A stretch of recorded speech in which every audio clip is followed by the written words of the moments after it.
Olá, este é o Catedrático Podcast, o podcast do conhecimento, do saber, da ciência, da inteligência.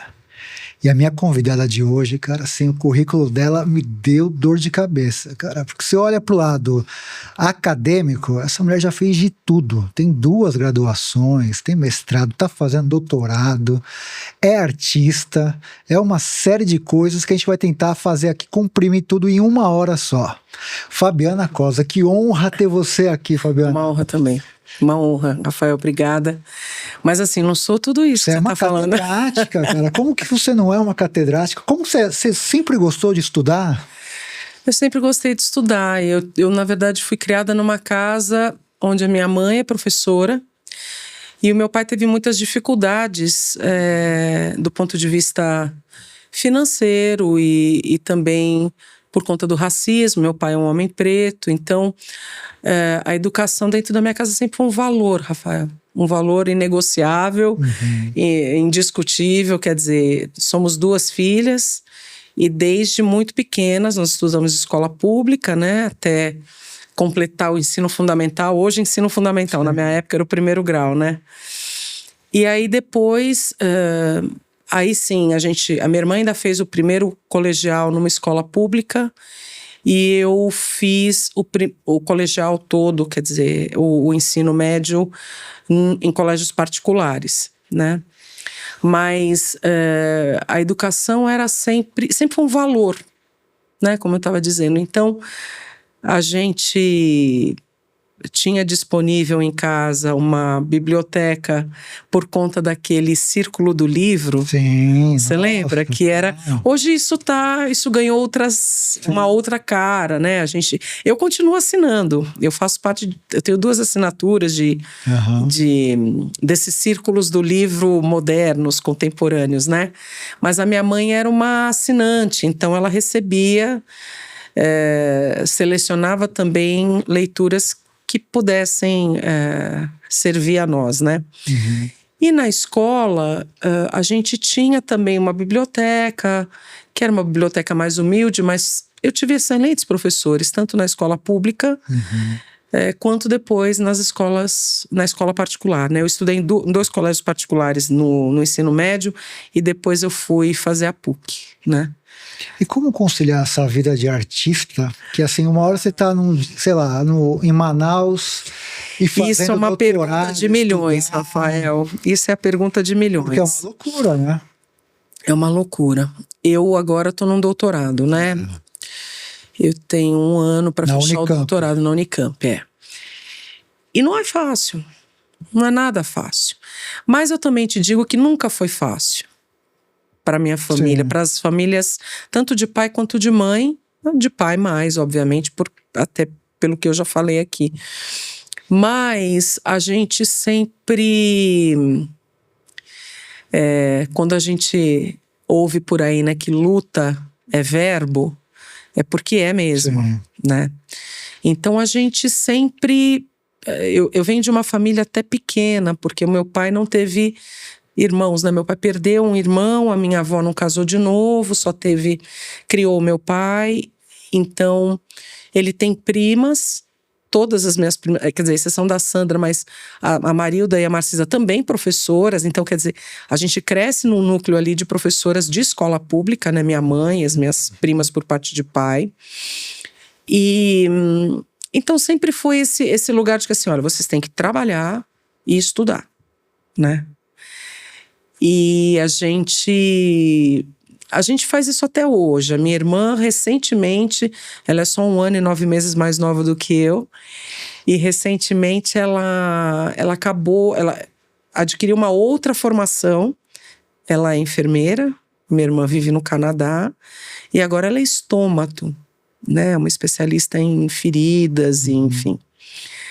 E eu me lembro bem da minha irmã há 2 anos, quando eu estive com eles no Canadá, a minha irmã chegando do hospital, depois da jornada, né, diária aí de 8 horas, às vezes 9 horas de trabalho, dando jantar para minha sobrinha, tomando um banho, sentando para estudar até meia-noite, 1 hora da manhã.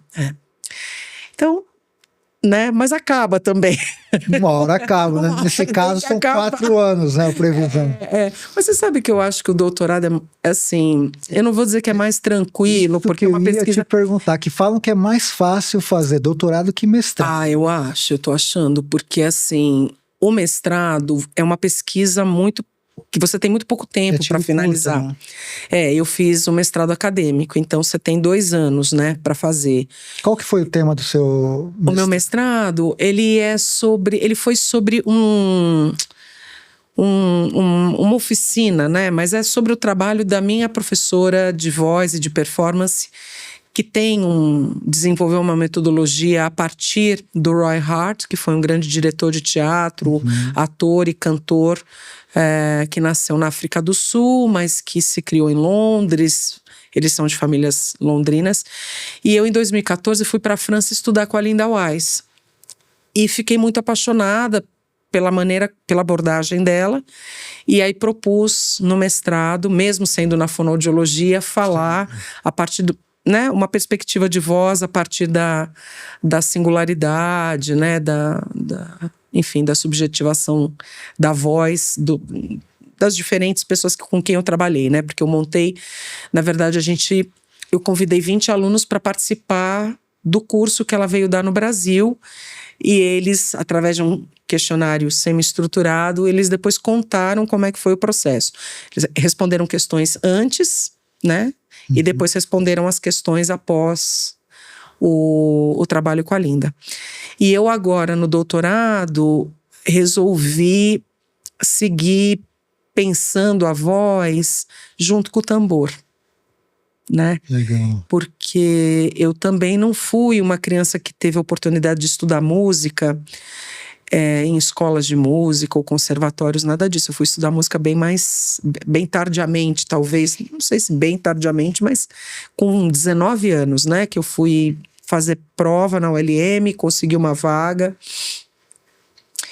E aí, Rafael, eu sempre pensei que existem algumas maneiras de você pensar o caminho de formação do cantor, né? A maneira mais clássica, pensando em pedagogia vocal, aulas de voz, o trabalho também da fonoterapia, enfim. Em aulas de canto especialmente, você tem sempre um professor de canto, você tem um piano, um pianista, ou o professor de canto também toca um pouco de piano, ou toca violão, enfim. Sempre um instrumento harmônico que não é o tambor. Que ao contrário do que as pessoas pensam, o tambor acompanhado dos seus pares também é um instrumento harmônico, né? Então eu, como fui criada dentro da escola de samba, né? Essa foi a minha primeira apresentação à música, Camisa né? Verde. Inserção, camisa verde. E meu pai nunca teve um estudo formal de música e sempre cantou e cantou sempre muito bem. Eu falei...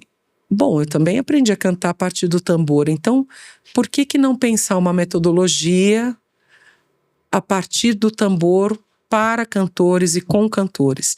Então foi isso que eu fui fazer na universidade, né?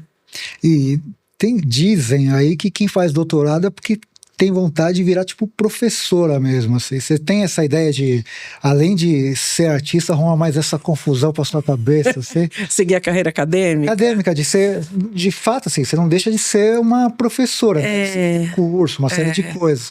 Mas você pensa assim, no sentido formal mesmo, sei lá, entrar numa sala de aula, se deparar com 30, 50 alunos e falar, vamos começar aqui com a professora Fabiana Cosa. Eu não penso... Nesse momento, eu não penso na universidade como um espaço em que eu vou atuar de forma regular, né? Justamente porque eu ainda tenho a carreira, o lugar que eu mais gosto de estar é no palco mas eu não acho que são duas coisas contraditórias e são duas coisas que andam de lados opostos. Não é comum, né? Não é tão comum, mas existe, assim. Eu acho que, sobretudo porque você tem agora uma possibilidade também. Eu, por exemplo, faço doutorado na Unicamp em música dentro da linha de performance, né? Então, eu acho possível, sobretudo agora, de uns tempos para cá, que a universidade tem se aberto para outras epistemologias, um outro jeito de pensar, o ensino, o saber, né? Então, assim, primeiro, eu gosto da docência. Eu acho que tem que gostar muito da docência para pensar em encarar aí uma prova, né, um edital para professor universitário. Eu gosto muito da docência. Eu tenho dado aulas, né? Eu tenho praticado essa metodologia que eu estou discutindo no trabalho de doutorado em diversos estados brasileiros e fora do país também, né? Fui de 2023, não, antes, acho que desde 2019 eu vou para os Estados Unidos dar aula, já aplicando a minha metodologia. Às vezes tem um percussionista brasileiro que está comigo, às vezes tem percussionistas que estudam música brasileira lá e eu trago para dentro da sala de aula, mas já fiz isso na França, já fiz em diversos lugares. E eu tenho muito carinho pela docência, porque no fundo eu tenho muito respeito pelo professor. A figura do professor. Eu acho muito mais importante a figura do professor do que qualquer outra profissão. Até do que eu enquanto cantora, para eu me forjar uma cantora, eu tive muitos professores. Professor de movimento, professor de canto, professor de teatro, professor, né? Então, eu não acho excludente. Mas eu vou ter que pensar o momento para fazer isso. Talvez daqui uns anos, eu vou fazer 50 anos em 2026, não sei, talvez daqui 15 anos, né? Quando eu já talvez não tenha mais o pique que eu tenho hoje, né, Rafael? Porque a questão toda acho que é inconciliável no sentido da agenda, né? Porque o professor tem, sei lá, não, isso eu não dá uma segunda, se bem que segunda é o domingo do artista. Mais ou menos, viu? Mais ou menos, porque às vezes tem, assim, às vezes a gente tem um evento, às vezes a gente tem um outro compromisso, né? Por exemplo, eu lembro que quando eu estava no mestrado na PUC, quando eu entrei, as minhas professoras que depois se tornaram minhas amigas, elas vieram contar para mim, elas assim, a gente achava que ela não vai dar conta de fazer com essa agenda que ela tem. E eu me recordo de chegar de mala dentro da sala de aula, porque eu tinha aula 1h da tarde, às vezes tinha aula 3h da tarde. Os horários são de propósito, assim, justamente para não ter dupla jornada. Né? Você tem que ir. E às vezes acontecia, assim, eu chegava de mala, porque dali eu já ia para o aeroporto, e no dia seguinte eu tinha show em outro lugar. Mas eu sempre eu tive um professor de canto que eu gosto muito, uma vez ele foi dar uma entrevista sobre um trabalho que nós fizemos com o repertório da Edith Piaf. O nome dele é Felipe Abreu, do Rio. E ele começou assim, eu achei tão engraçado, ele começou a dizer assim, olha, e o Felipe é muito exigente, ele falou, o trabalho não foi fácil, a Fabiana não falava francês, mas a Fabiana é CDF. CDF acho que é um termo que os jovens de hoje não sabem o que é. Não usam, né? Não usa. Procure no Google. A minha produtora, que é muito jovem, não usa CDF, por exemplo. Minha filha também não sabe. Também não usa. Hoje é nerd, né? É nerd, Então, no fundo, Rafael, eu acho que eu sou uma pessoa muito amante do trabalho e, como boa capricorniana, amante dos desafios, né? Então, no caso, nessa situação que eu tive que interpretar uma parte do repertório da Edith Piaf com a Jazz Sinfônica Brasil, que na época era só Jazz Sinfônica, a convite do querido maestro João Maurício Galindo, eu passei 4 meses e meio só estudando aquilo. Eu fui para o Rio, eu fiquei um tempo no Rio, o Felipe mora lá, e eu ia para casa do Felipe, estudava, fazia as aulas com ele, voltava para casa e ficava estudando. Né? E aí as pessoas falam, nossa, então você fala francês? Não, eu só sei aquelas 10 músicas que eu estudei. Porque era muito difícil, né? Hoje eu até falo um pouco de francês, mas era difícil. E você, para ter um bom resultado, você precisa se dedicar, né? Sim. Não tem jeito. Em tudo na vida. Em tudo. Então, não sei. Hoje, eu acho que não caberia ter uma vida acadêmica. Porém, eu já ando por algumas universidades como convidada, né? Tenho feito uma colaboração com mais constância na Federal do Sul da Bahia, com a professora Sinara, que é da área de letras também, é da área das artes, né? Enfim, a professora Lara também, que é da dança, mas vira e mexe tem gente. Então tem a Federal da Bahia, tem a... Cara. Você fez o seu currículo Lattes? Olha, você tem que fazer. Eu vou olhar para a Tainazes, porque hoje, por acaso, a gente estava falando disso, ela terminou um trabalho hercúleo, que é poder organizar tudo o que eu faço, com datas, local, com quem, não sei o quê. Por quê? Porque alguma coisa tem que ficar para trás, né, Rafael? O currículo Lattes, por exemplo. De fato, assim, o meu currículo Lattes, ele não é um bom currículo. Não, tem 2 graduações, um mestrado. Não, eu tenho uma graduação que é jornalismo, é a PUC, mas aí mas acho que pensou na música. É que na música não era graduação, era um curso livre. Eles pensavam como curso não livre. Não conta como graduação. Eu sou mestra, né? Hoje, assim, minha maior titulação é mestra em fonoaudiologia, né? Mas o que? Citações em imprensa, conta. Então, cita muito... Produção, artigo, você tem livro. Né? Artigo científico. Tem livro. Eu tenho um livro, mas é um livro de poemas, né? Aí vai pesar a área que eu escolher. Sim. Né? Rafael, eu tô sentindo que você tá me empurrando pra academia. Não, só tô abrindo uma porta aqui para os reitores que estiverem assistindo, cara. Olha que ia ser da hora ter uma professora igual você. Mas não adianta, eu tenho que fazer concurso. Não, sinceramente, tem faculdade que...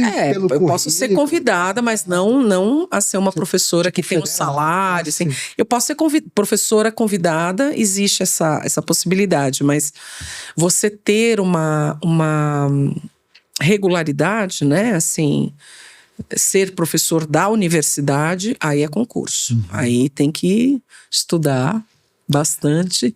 O fato de fazer jornalismo te ajuda a lidar com a imprensa, em especial a crítica especializada, assim, de entender como que funciona todo esse negócio e tal? Ajuda. E o que você acha da imprensa cultural, jornalismo cultural brasileiro?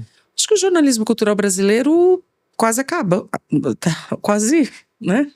Quase não existe mais. Isso vem mudando já faz bastante tempo, né? Eu acho que a internet, como muda o ritmo e muda a maneira de você escrever, de você difundir a notícia, de você pensar a notícia, sobretudo com a proliferação de toda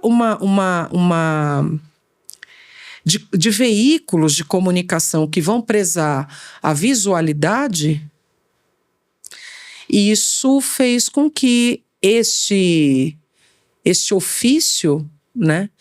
E a gente teve grandes críticos, e tem ainda. A gente tem, por exemplo, você tem o Mauro Ferreira, que é um grande crítico de música, né?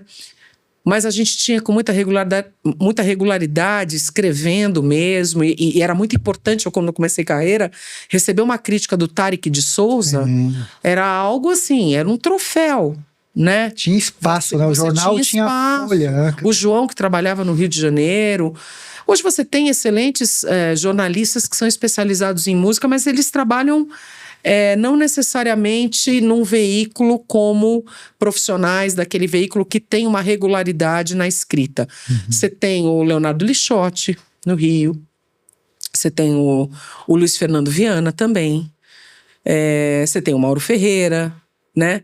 Mas são poucos. São poucos. Da época em que eu comecei a cantar,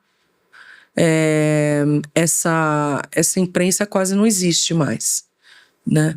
Você tem algumas poucas revistas especializadas. Por exemplo, eu dei uma entrevista uma das melhores entrevistas que eu acho que eu já dei, pela qualidade da menina que me entrevistou, e que infelizmente eu não vou lembrar o nome dela agora, mas ela escreveu na Monkey Bus. Assim, e ela não era uma especialista em música, mas ela era uma pessoa que tinha muita leitura, que tinha muito interesse no seu entrevistado. Eu acho que isso é uma característica que o jornalismo perdeu, assim, pessoas interessadas em escutar Sim. o outro, né? Isso não é só o jornalismo que está sofrendo com este momento em que ninguém escuta ninguém. Eu acho que o mundo, a gente está num outro capítulo da história aí, né? Onde você tem a visualidade, a imagem, uma coisa meio egóica, carregando, as pessoas só... carregando a informação mais do que a palavra, né? Mais do que o outro diz, né? Eu acho que os podcasts têm essa função muito interessante. Porque aqui, por exemplo, eu estou contando um pouco da minha história, da minha forma de pensar, né? De como eu lido com a carreira. Rádio, né? Programas de rádio que são poucos, mas que ainda existem, também tem esse espaço vivo, né? Sim. Porque você tem um entrevistado ali, a voz do entrevistado, né? As inflexões com que esse entrevistado fala, né? Então eu acho que mudou bastante, né? Mudou bastante. Porque as histórias, né, a priori, assim, você olha, toda a vida parece ser ordinária. Mas você conversa com a pessoa, né, e você vê assim quão profundo, quanto a trajetória é tão rica e exuberante, né? De cada um seu modo, né? Você falou do seu pai e tal, assim, o que ele fez para você, quer dizer, é um herói, né? Assim como outras pessoas. Outras pessoas, né? Assim, e muitas pessoas que também não têm essa possibilidade que eu tô tendo, né? Por isso que eu sempre gosto de falar e pensar que a gente existe a partir de outras pessoas, né? Que vieram antes, que caminham com você, que te ensinaram, que te ensinam, que pensam, que iluminam o seu pensamento, né? Por exemplo, antes de eu chegar aqui, eu estava estudando.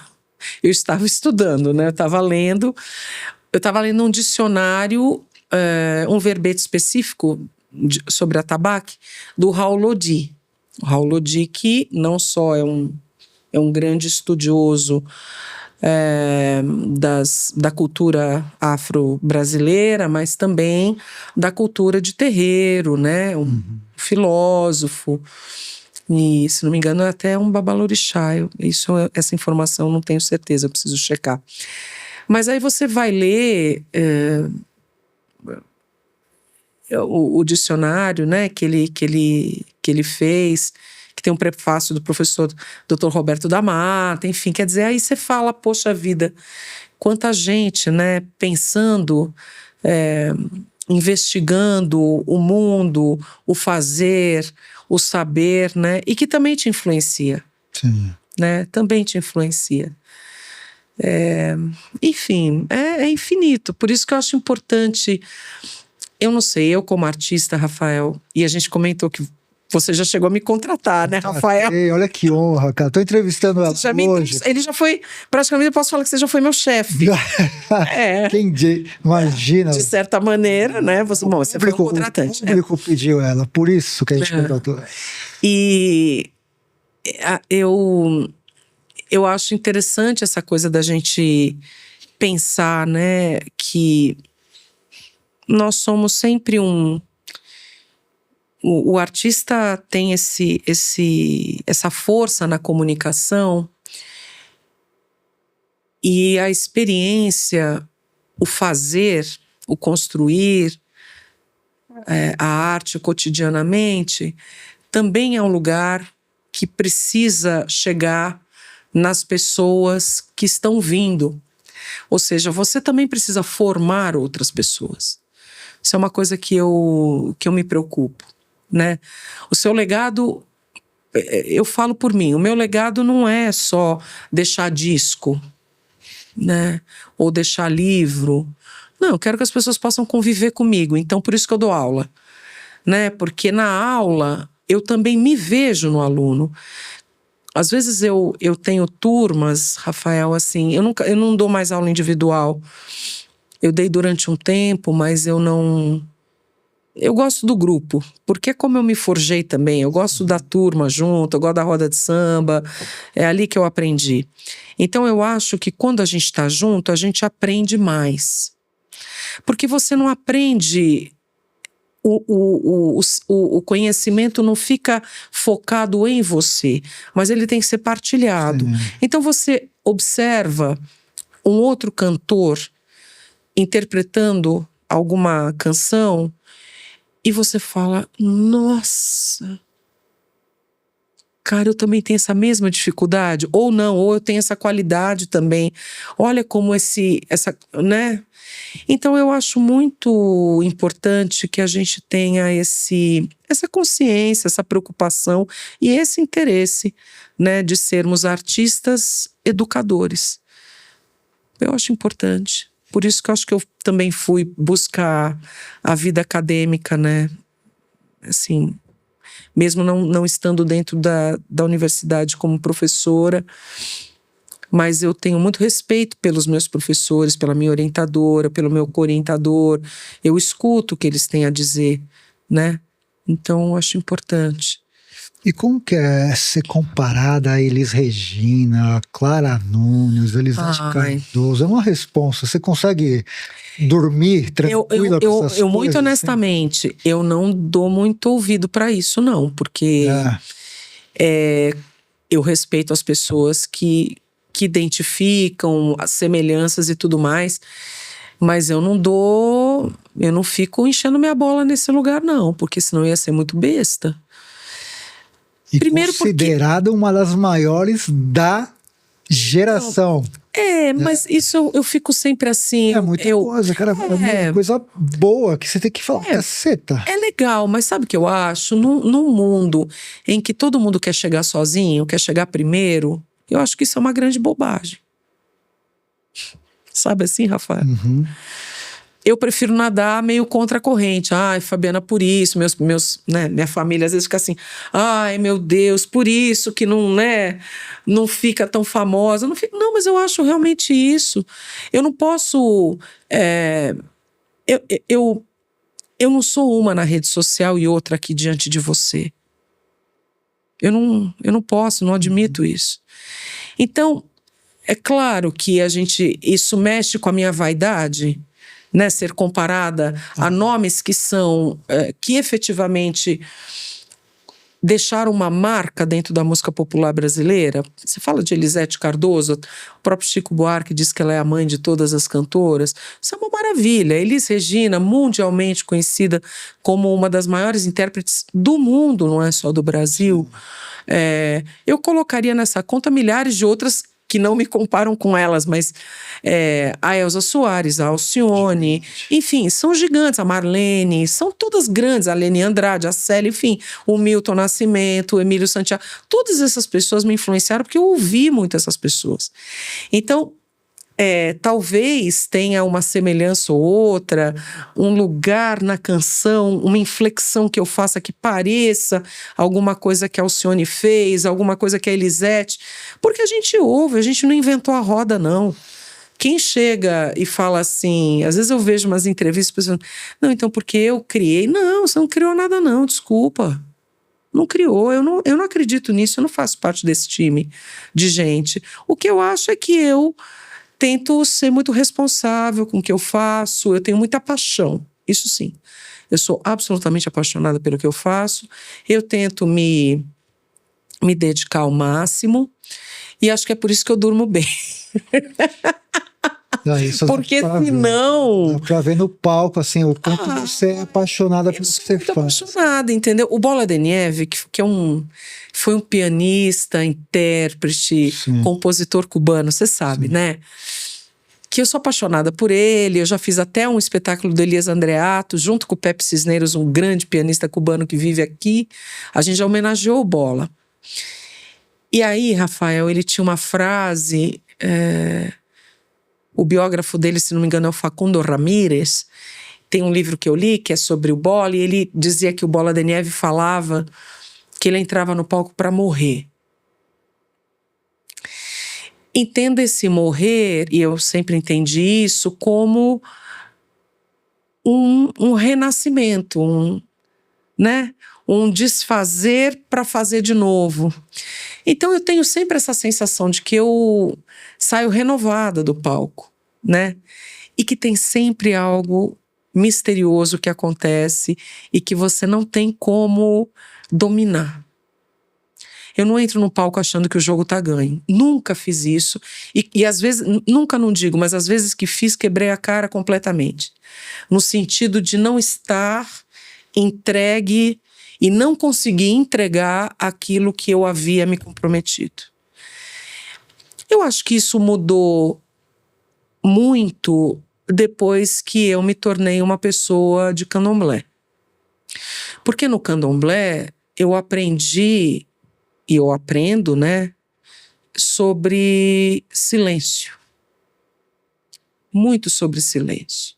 Sobre outras tantas coisas, sobre coletividade, sobre escutar os mais velhos, sobre gestos, sobre observação, mas sobre ficar quieta, sabe? O silêncio diz muito, né? Observar. Ele é bem em silêncio. eloquente. Ele é eloquente. E o silêncio é uma música também. O silêncio é música. Não é à toa que às vezes a gente, né, você pega um maestro, a orquestra entra. Estou falando da orquestra porque é muito emblemático, né? Você pega 81 músicos, uma sinfônica, é imenso, né? Tantos músicos juntos, e aí entra a figura do maestro. O que o maestro faz? Ele não ataca imediatamente. Ele respira. Ele espera o silêncio acontecer. Aquilo já é a música, aquilo já está acontecendo. A música já está vindo. As tosses todas, né? Exatamente. Mas a música já está. Quando ele levanta o gesto e o olhar, Já né? sabe. Aí o som, um outro som que não o silêncio, fura, se dá, inaugura, né? A música. Então, eu fico realmente... Por exemplo, quando eu escuto uma interpretação da Elisete, para pegar uma dessas pessoas que a gente falou, eu escuto não só aquela voz maravilhosa, aquele canto divino, mas eu escuto, eu procuro ouvir uma pessoa por trás daquela voz. Uma época, um discurso, uma escolha. Por que ela escolheu cantar essa canção e não cantou aquele compositor? Eu acho que os intérpretes, eles são forjados nas suas escolhas, naquilo que fala deles, né? Assim, se você pensa, por exemplo, na Aracide Almeida, você enxerga uma cantora, uma grande intérprete, e você associa a quem? Eu falei um caso muito específico. Você vai associar todo o repertório de Noel Rosa, que ela se dedicou e que ela vestiu como uma roupa para ela. Sim. Né? E era uma mulher que cantou o amor, que cantou a paixão, mas também cantou a decepção, a saudade, né? É como Dona Ivone Lara, por exemplo, que é uma pessoa que eu... que curiosamente, né, depois também da convivência que eu tive com ela, de um episódio mais triste, mais chato que aconteceu, depois do disco que eu fiz, é uma pessoa que me habita. Sabe assim, Rafael? Sim. Quando Entendo totalmente. ela me habita, e agora eu tô falando com você, eu tô lembrando, na minha casa, eu ganhei 2 xilogravuras de um artista... Olha, a cabeça depois do Covid. Ela trouxe papel e caneta para anotar. Eu trouxe papel e caneta, eu sempre faço isso. Isso é o jornalismo que me impregnou. E aí ele me deu 2 xilogravuras, uma foto que ele fez da Dona Ivone e a minha. E eu tinha uma plantinha que, assim, tem um móvel na minha casa, então eu coloquei na parede esses 2 quadrinhos pequenininhos. Oguro, eu acho que é o nome do artista, o sobrenome. E aí tem a plantinha. E eu não sabia que aquela plantinha era uma trepadeira, porque ela era pequenininha. Você sabe o que ela fez? A planta? Abraçou vocês dois. A minha Dona Ivone. Isso é mágico, né? Isso é mágico. Isso é a música, né? Sim. Então ela subiu, vou tirar uma foto, eu vou mandar pra você.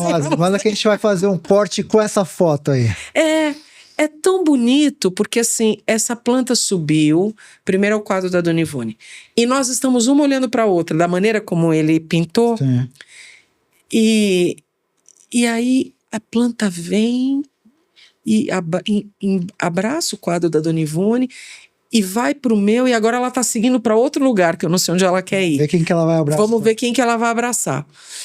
Enfim, então eu prefiro, respondendo, voltando à questão, mas sendo bem objetiva, eu acho que a gente precisa pensar em conjugar a primeira pessoa do plural, sabe? Eu acho que é mais nós do que eu, né? Não, aí as pessoas podem ouvir e falar assim, tá, mas ela não é vaidosa? Ela é vaidosa. É claro, todo mundo é vaidoso. Eu acho que a gente precisa, quem tem oportunidade de fazer terapia para poder dar conta do tamanho do ego que quer dominar tudo, né? Porque tem sempre uma coisa para você aprender, tem sempre uma coisa que vai te emocionar, e isso é bonito. A Maria Bethânia tem uma frase que eu gosto muito, não sei se eu vou lembrar da frase, mas eu lembro da ideia. Ela dizendo de uma forma muito emocionada que no dia em que a emoção não mais a tomasse, ela não queria mais cantar. Ela não precisava mais cantar. Daí não tem mais sentido, né? Não tem. Porque aí ela apagou. Adrenalina, tesão. Você apagou, você não tem mais motor, né? E talvez você não tenha muito mais a entregar para o outro. E isso é um lugar tão bonito que a Bethânia fala, que a Nana Caymmi também fazia isso, outras grandes ainda fazem, a Alcione faz, outras grandes, que é cantar com a emoção na boca. Sabe que tem uma frase do Nelson Rodrigues que ele falava isso, né? Sem vontade, você não consegue. Ele usava muito o chicabon, né? Você não consegue chupar um chicabon, né? Porque você tem que ter vontade. Tem que ter vontade, tem que ter desejo, tem que ter tesão naquilo que faz e do jeito que faz. Por isso que às vezes eu fico observando assim. Os cantores, né, quando vêm até mim, até me procuram e tal, aí uns ficam excessivamente preocupados com questões estéticas de fora. Porque às vezes quer copiar um cantor que gosta muito, porque às vezes se apaixonou por uma qualidade de voz e quer fazer daquele jeito. Não.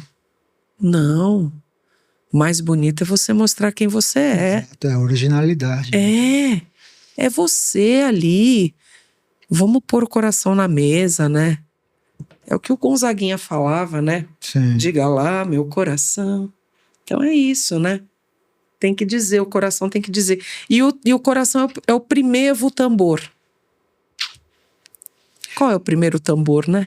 Humano. Verdade. Você sabe que assistindo o seu show, é o que você falou, né, disso, de ver, de enxergar nisso, né? Porque tem gente que faz as coisas de maneira protocolar. Sim. E tem gente que se entrega e você fala, gente, nasceu pra isso, tem a vocação, tem a paixão tal, e você mostra muito isso, assim. Que bom. Sem falar, só de olhar, você vê, você enxerga ali.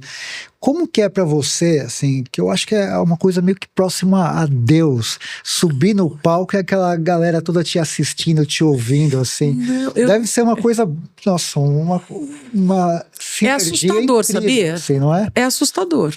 É igual um jogador de futebol faz um gol no estádio lotado, todo mundo vibrando com ele. Então, outro dia, você está falando de uma coisa interessante. Tipo... Eu não vejo, eu não tenho essa... Claro que a gente, imagina, a gente tem a nossa caneca narcísica fica ali o tempo todo, né? A gente dá goles largos nela, não vou mentir, mas tem uma magia que eu acho que é você estar presente. Você conseguir ter presença em cena é um jogo muito mais gostoso do que esse de que você tem poder porque você tá ali sobre né? E as pessoas todas estão olhando para você.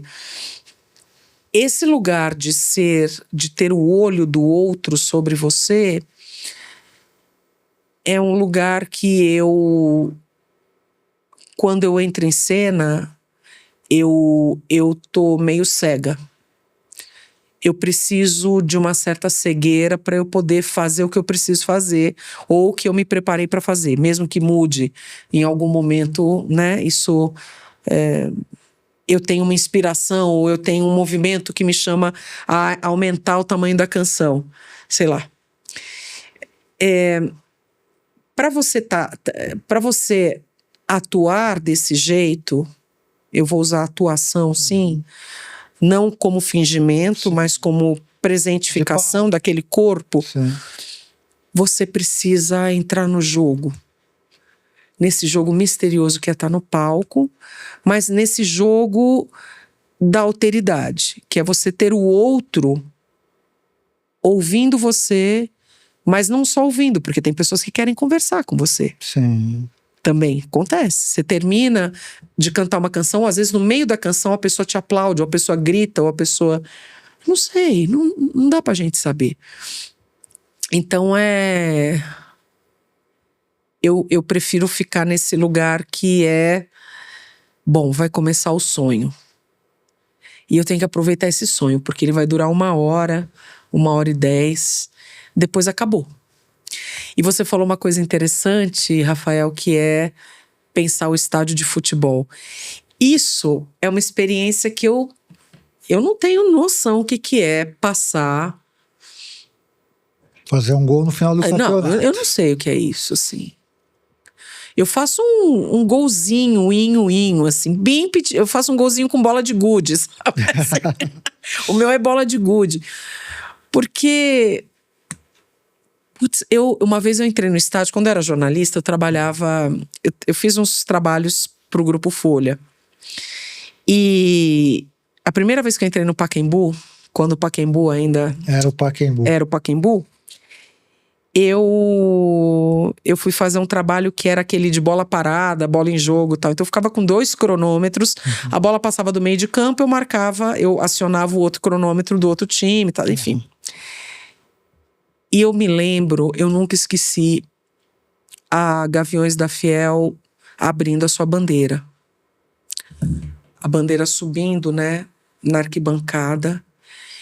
E os jogadores entrando em campo. Naquele momento eu nem era cantora, eu fiquei olhando os jogadores, pititico, né? A gente lá em cima vendo. É muita fragilidade, assim. Eu acho que eu penso mais no lugar da fragilidade do que...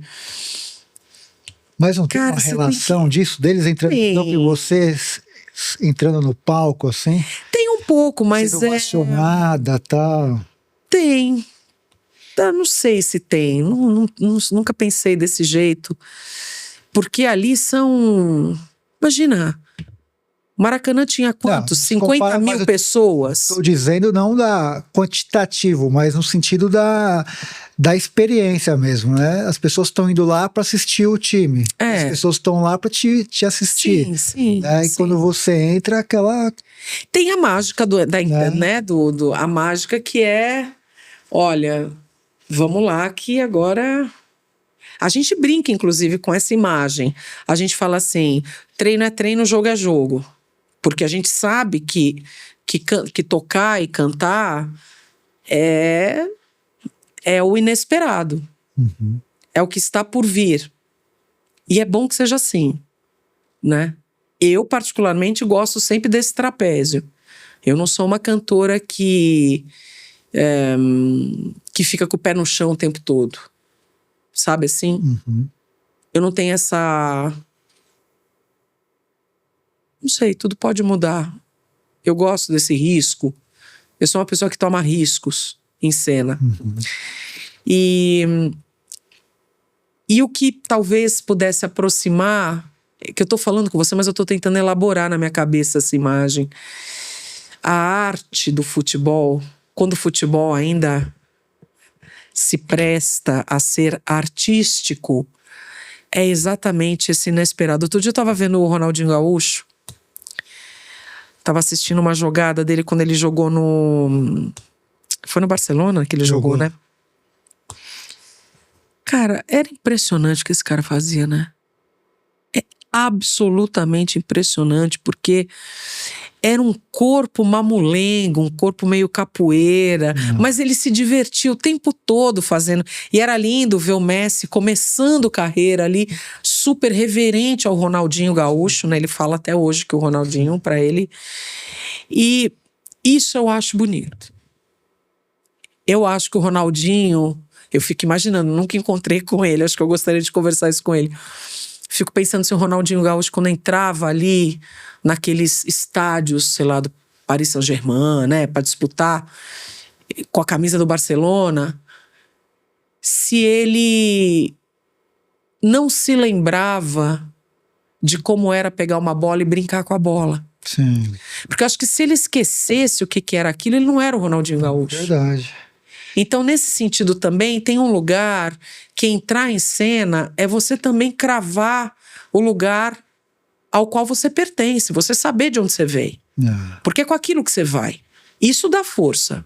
Agora acho que eu consigo chegar. Não, e você, isso dá força para entrar em cena. É louco isso, porque o José Miguel Wisnik escreveu um livro chamado Veneno Remédio, que fala de futebol tal, nesses termos que você tá falando. Olha só que louco. Eu não li. Que ele fala isso, que o Ronaldinho, por exemplo... Veneno Remédio, Wisnik. Que era uma mistura de uma série de coisas. Tipo, não sei o que do Garrincha, não sei o que do Pelé, e era uma coisa que ele pegou um pouco de cada e virou o que virou. É isso. Que é isso, né?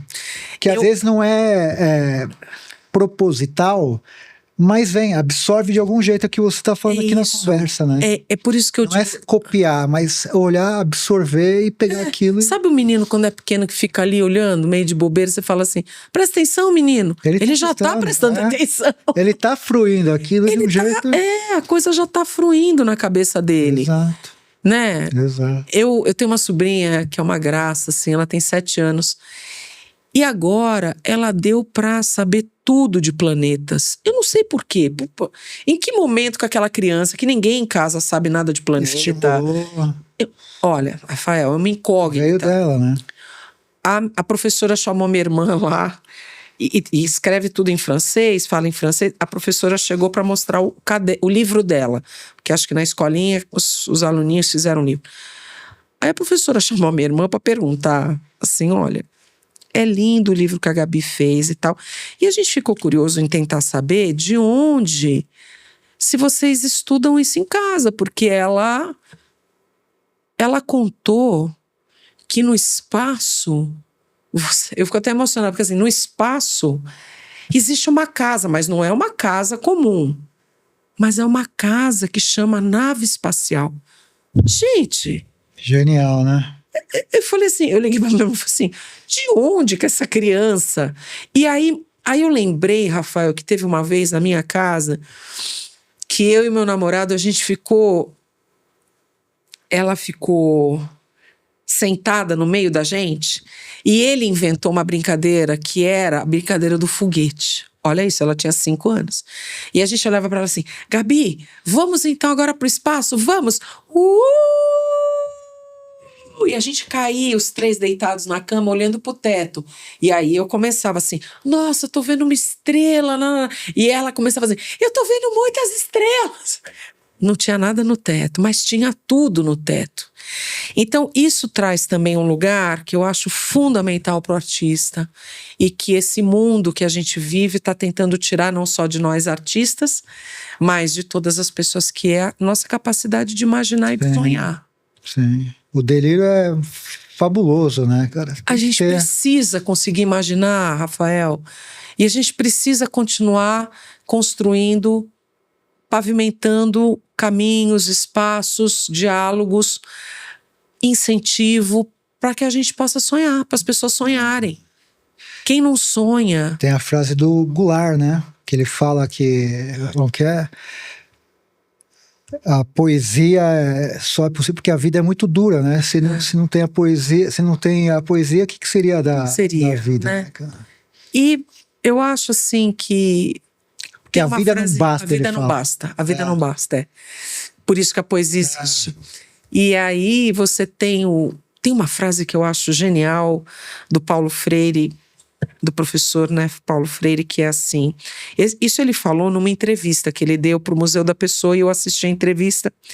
E ele fala uma coisa tão bonita, né? Ele diz assim: olha, é muito importante sonhar, mas o sonho não é só estético. O sonho precisa ser ético. Então, mais importante do que sonhar é a gente poder escolher com o que não sonhar. Porque o sonho também pode ser excludente. Sim. A gente tem que se preocupar com isso. Sim. Né? Eu acho que, nesse sentido, em termos de desenvolvimento humano, nascer no Brasil pode ser uma grande escola. Olhar para toda essa miséria, para tudo que a gente enfrenta cotidianamente, e a gente tentar compreender como é que a gente, nós que somos privilegiados, que estudamos, que temos carro, que moramos num bairro onde você tem uma certa segurança, porque a polícia passa por ali, enfim, não sei. Eu estou dizendo assim, a gente precisa olhar para as pessoas que não têm nada, que não têm como sonhar. Exatamente. Sabe? E esse isso sonho precisa ser repartido, né? Isso não é demagogia, é um fato, porque, cara, não é todo mundo que tem, né, esse privilégio, essas condições, né? Por isso que eu falo assim, recentemente eu fui nomeada pela ministra Macaé Evaristo e a professora doutora Vilma Coelho, ambas, né, ligadas ao Ministério dos Direitos Humanos e da Cidadania. Eu fui nomeada embaixadora de um projeto chamado Tecer Direitos Humanos, Rede Nacional de Educação em Direitos Humanos. É um projeto muito importante que o Ministério tem desenvolvido, porque a professora Vilma tem feito reuniões e mais reuniões com universidades, instituições de ensino, ONGs, sociedade civil, agrupando diferentes oportunidades de formação em direitos humanos. Então, qualquer um de nós aqui pode entrar na plataforma, né, do Tecer Direitos Humanos e tal, acho que é .org.br, e acessar um curso para fazer gratuitamente. Esses cursos são ligados a essas instituições parceiras, né? Tem nacionais e tem internacionais também. E eu estou falando isso porque eu lembro que na minha participação no evento que anunciou a minha nomeação e anunciou o projeto, o que se ouviu, tanto da ministra quanto da fala da professora doutora Vilma Coelho, é da importância de nós estarmos construindo uma sociedade de cidadãos, uma sociedade equânime, é uma palavra difícil. Equânime, uma sociedade de oportunidades. Então, é isso, é sobre isso, né? Eu, como artista, Rafael, eu não vejo a menor possibilidade de pensar a arte apartada da educação. Sim. Eu não entendo, né? É por isso que eu acho que cuidar dos professores, né? Cuidar em todos os sentidos, né? Do sentido financeiro, da remuneração, do respeito, a estrutura, o respeito em sala de aula, mas também a formação dos professores, né? É fundamental. O grande médico teve um professor, né? Tudo. O motorista teve um professor, o gari teve um padeiro. Professor, o padeiro teve um professor, o dentista teve um professor, o professor teve um professor. Senão no sentido formal, né? Dentro estrito senso da palavra, mas... É isso. Teve alguém que tinha saber e que te ensinou, né? Isso é muito fundamental, né? Ah lá, acho que tem aqui tecer... Ah, põe aqui, que aí eu já pego aqui. Fica esse recado aí? Tecer direitos, .mdh.gov. Você vai falar isso no finalzinho, a gente já tá chegando na reta final. Eu tô com uma curiosidade. Fala. Você é embaixadora, escritora, eleita pelo júri, pelo povo, como uma das maiores cantoras, estuda pra caramba. O que você faz de errado? Conta uma coisa assim, uma coisa errada assim, que você faz mal na sua vida, você. Torce pro time errado, por exemplo? Isso possivelmente, né? Isso possivelmente porque eu sou galo. Galo. Eu sou Atlético Mineiro. Se não é corintiano, tá bom. Então não tem esse defeito também. Deve ter, tem muita coisa. Aí era bom chamar os universitários. Mas tem alguma coisa assim que você tipo fala assim, cara, isso aqui eu não faço tão bem, sei lá. Tem, claro, tem milhares de coisas que eu não faço bem. Eu não... Por exemplo... agora você... Dirigir... Não, dirigir eu dirijo bem. Então. Dirijo bem. Isso pode perguntar... Eu dirijo bem e eu fiz muitas aulas de direção também, mas eu dirijo bem. Eu não cozinho tão bem. Eu gosto muito de cozinhar. Falam que eu cozinho, mas eu cozinho bem coisas que eu sou muito teimosa. Isso não é uma coisa tão boa. Para o bem e para o mal. Às vezes eu acho que foi a minha teimosia que fez com que eu tivesse carreira. Sim, o hiperfoco, né? O hiperfoco e tal. Eu não desenho nada, eu não sei desenhar nada. Eu sou muito ruim. Não pinto bem. Não tenho... É curioso, né? Eu não tenho esse senso, essa coisa estética das cores. Eu não tenho isso, eu não sei. Que mais? Acho que tá bom já, né? Só dar uma lista gigante. Você quer que eu... Só umas duas. E para finalizar, assim, quais são os seus projetos? Assim? Você pretende lançar outro disco, livro? Olha, o ano que vem, Rafael, a gente tem 2 efemérides, né? Pelo menos. Os meus 50 anos... Tem que ser comemorado e celebrado. Você já tá convidado. Já tô avisando aqui no seu programa. Eu tô falando sério. Eu vou falar Quem eu encontro, eu já vou avisando. Fica ligado que vai ter a festa da Fabi. Então, a efeméride dos meus 50 anos e também do 10º álbum de carreira. Sim. Que sai o ano que vem. Mas antes, no 2 de dezembro, a gente lança o meu primeiro clipe. Uau, cara. Você acredita? Como não pode o primeiro, gente? Com quase 50 anos. Mas eu acho legal também. Aqui, essa produtora aqui grava clipes. Depois eu... Acabando aqui, eu vou te apresentar para aquele cara ali, ó. A gente fala as coisas no lugar certo, né?